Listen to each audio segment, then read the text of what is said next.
Ayan o. Ayan, maulan nga lang. Ayan, dahil maulan, ayan siya. Mga tindahan, bukas pa. Mamayang mga alas 12, wala na ito. Sarado na yan eh. Ilaw na lang makikita mo. Ayan ang aming kulong-kulong. Ayan. Ayan. Ayan o.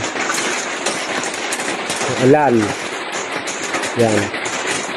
Yung si kulong ko lang nagpapahinga. So, sleep muna kanya mga kaibigan.